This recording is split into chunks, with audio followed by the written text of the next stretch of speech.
Do you like to decorate with the tall flowers, the pink petals, or the wildflowers? Do you want to get some sugarcane, bone meal, or nether vines on the fly really quickly? Well, this might be for you. Here we have a toggleable bone meal dispenser. Simply turn on the item that you want to collect, and it will bone meal away. And all of this is fully AFK.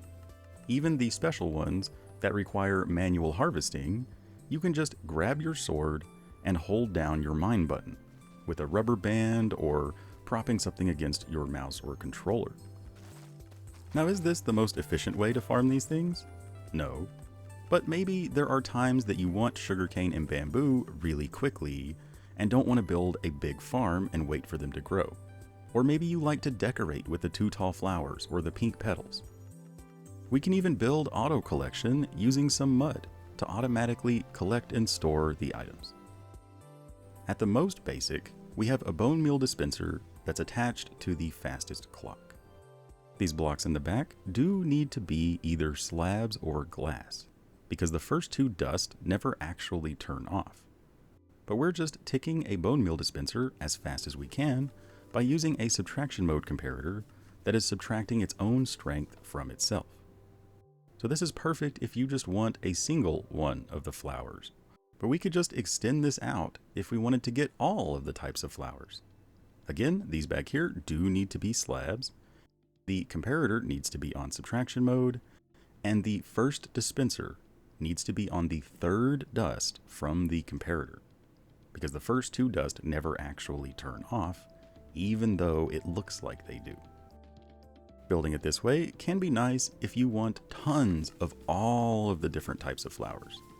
Now, of course, the sugarcane, bamboo, and twisted vines are a little bit different. Not only does sugarcane require a water source, but again, we have to manually harvest these, just by propping something on our mouse or controller in order to hold down the mine button. With sugarcane and bamboo, once they are fully grown, it won't waste any bone meal. Even if the dispenser is being triggered, bone meal will not be dispensed. So even if we aren't harvesting these, we aren't losing anything. It's just sitting there fully grown. But the twisted vines are different. Not only can they grow much, much taller, like all the way up to build limit, but even if they can't grow because they've reached the maximum height or they have a block above them, it will still consume bone meal. So we wouldn't want the twisted vines Bonemealer to be activating unless we are harvesting the twisted vines. And that's where a toggleable version can come in handy, being able to pick and choose what's being bone mealed. Now, is this the end all be all in farms? Definitely not. It's just if you want really fast sugarcane and bamboo on the fly, or if you want to decorate with thousands and thousands of these flowers. We're going to start off with the toggleable version that does not have automated collection. The build area is going to be 13 by 4 for the maximum size that has all 9 of the plants. But if you don't want all 9 of the plants, if you just want the wildflowers and pink petals or something, you just place 1 lamp in the floor per whatever plant you're trying to grow. And technically the lamps are optional, it's just a visual display of which ones are active. But we're going to place blocks with levers on the side and dirt on top, diagonally next to these lamps. Then a dispenser facing toward the top of the dirt, diagonally up from that, for every single cell that you wanted to build. Then behind here, we're going to place redstone torches on the back side of these bottom solid blocks, with solid blocks below the dispensers above the torches.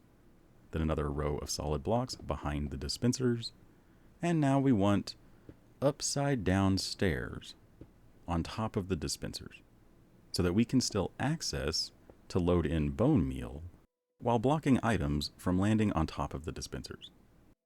But then we want 4 blocks diagonally down, then 2 more diagonally up from that 2 by 2 section. On the left one, we want a lever. Then behind that, we want a comparator on subtraction mode. Make sure that little light is turned on. Then place 3 dust looping around, and it should clock like this.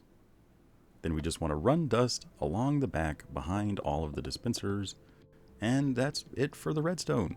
This is now a bone meal dispenser.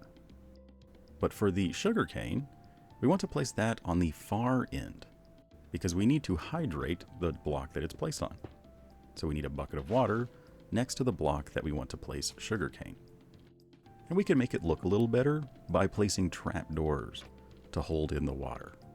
You know, it just doesn't stick out as much. Totally optional, just for aesthetics. All that's left is to build some walls and a ceiling to make sure that items can't escape. If you're using sugarcane or twisted vines, I would recommend this be 3 blocks tall.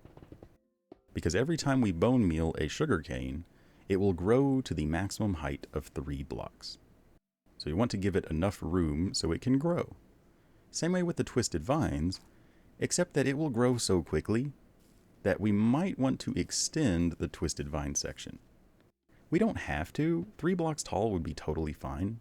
But if we went up by another block or 2 or 3, it would help a little bit on the bone meal efficiency from the time lapse between us turning on the lever and holding down the mine button. But it's up to you. It really doesn't matter. Just be sure to place a block above the twisted vines so that items can't land on the ceiling of the farm. But for bamboo, it doesn't matter. It could be 2 blocks tall, 3 blocks tall. It won't waste any bone meal. Just plant the rest of your flowers, and all that's left is to load in the bone meal. Now we can do this from the front, but it's a little awkward to access some of the dispensers depending on what flower or the hitbox of the flowers, which is why we have these upside down stairs here on the back for ease of access to these dispensers. But just go through and load bone meal into every single dispenser, and that's it. You are now totally done. But if we turn on the clock right now, nothing will grow because nothing is turned on. So if we turn on the clock, nothing happens until we turn on some of the cells. So if we want wildflowers, we just turn that on. Or if we want, the roses or whatever, you just turn on the cells that correspond with the item that you want to gather. Then just hold down the mine button on these 3 special ones to collect them. Last but not least, let's build the one that has automated collection. The build area for all 9 of the plants is going to be 20 by 4. And we're going to start off by placing a double chest in the front for every plant that we want. So 9 double chests for the max size version with 9 plants. Then on the right side behind every chest, we're going to place an optional lamp so that we can visually see which cells are active. Then we want a hopper pointed into the chest in all of the spaces. So on the left back side of each chest. Then we want a solid block diagonally back from the lamps. So just a solid block diagonally back from all of the lamps. And we want a lever on the front side of all of these blocks. So the lever will be directly above the lamp. Then we want a redstone torch on the side of each block behind each hopper. Then we want mud on top of each hopper and a dispenser above each torch facing toward the mud. Hoppers can pull items through mud because they're not full blocks, but the plants can still be planted on the mud. Now we want to enclose each mud so that plants can't escape. Now you can use glass or solid blocks. I would recommend using glass in the front so that we can see what plant corresponds with what cell. So just place 2 glass diagonally in front of each of the mud. And then we can just surround the rest of it in solid blocks. So just 2 solid blocks on each side of the mud, above the levers. And then 1 solid block on top of each of the dispensers to fully encase each of the cell. Again, just so that flowers don't fly up and out and land on the farm. Then plant all of the regular flowers on the left side. So all of the 2 tall flowers and stuff. Because the sugarcane, bamboo, and twisting vines are going to be a little bit different. So put those on the end. Like the sugarcane, we need to hydrate that mud. So we need to place some blocks here next to this lever and place a button on the side of this front one to trap in the water as we flood this lever. That will hydrate that mud, allowing us to plant sugarcane. So it needs to go on the very end. And then the bamboo and twisted vines can go right next to it because the redstone is going to be a little different. And also we need to be able to manually harvest these things. So we need to go up by another glass or block and then place a slab underneath that to create a tiny little hole for us to aim through, and then hold down our mine button. We just need to access that to actually harvest these things. Then back over here on the left side, we're going to place a lever on the side of that block to act as our on-off switch. Then we want 3 blocks back here so that we can place a comparator on this second block from the lever on subtraction mode. Then 4 dust in front of and surrounding that comparator. And it should clock whenever we turn on the lever. Now we just want to fill in these holes in between each of the flowers with another block. But don't fill in the one next to these last 3 if you used the special ones that need manual harvesting. We're just going to place dust along the back behind all of the flower ones, but then around the twisted vines, bamboo, and sugarcane, their cells need to be a little taller. We want them to be at least 3 blocks tall for the sugarcane to be able to fully grow. And then same with the bamboo, it can be 2 or 3 blocks tall. But then the twisted vines, again, we could make it taller if we want to be a teeny tiny bit more efficient, since there will be a time lapse between us turning them on and actually holding down the mine button to harvest them. It's nice to give them just a little bit of extra space for them to grow a little bit more. But because these cells need to be at least 3 blocks tall, 1 block taller than the flowers, the redstone is going to be slightly different because there's blocks in the way.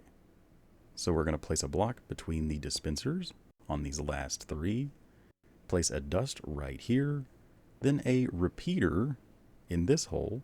So that repeater will be powered from the dust behind it, and it will power the next dust. And that's how we'll activate those last 3. Then we just need to load in bone meal into all of the dispensers, and we're totally done. Now if we turn on the clock, nothing will happen because none of the cells are turned on. So as soon as we turn on one of the cells, it will start generating that item. So if we want tons of pink petals, we just turn on the pink petals. Now, these are being bone mealed at double hopper speed. So we might want to unload them at double hopper speed as well if we're planning on farming hundreds and hundreds and hundreds of these. Simply by adding a second hopper underneath the first one, pointed also into a chest. This will be double hopper speed and will be able to keep up with the speed of the clock. But that's only relevant if you plan on AFKing this for a long time to use like 9 stacks of bone meal per flower that's being, bone mealed. And then of course, for these last 3, the manual harvesting ones, we just grab our sword and hold down the mine button while looking through that little hole, either by propping something on our mouse or controller or by using a rubber band. And as we can see, the twisted vines are a little weird, which is why it's nice to give them a little extra room. But the bamboo is instantaneous, the sugarcane is instantaneous, so they can just be 3 blocks tall without causing any issues. Let me know if you're actually going to use this and why. I would love to hear your thoughts and opinions, because this farm is very niche. Like, we could always just bone meal the 2 tall flowers or the pink petals by hand. That would be totally fine. So this is more so for the rare few of you who love to terraform and want thousands and thousands of all of these flowers and all of these decorative items and don't want to, sit around and bone meal each one by hand. And then for the bamboo and sugarcane, we can build those farms fairly easily. But if we need a stack or 2 really quickly, as fast as we possibly can, and we have extra bone meal, then it's perfect. Bone milling these things is much faster than either building or waiting on them to grow naturally. But that's all we got for this episode. If you enjoyed, don't forget to like, favorite, share, and subscribe. Always remember that you are totally awesome. But above all, don't forget to have fun. Bye-bye.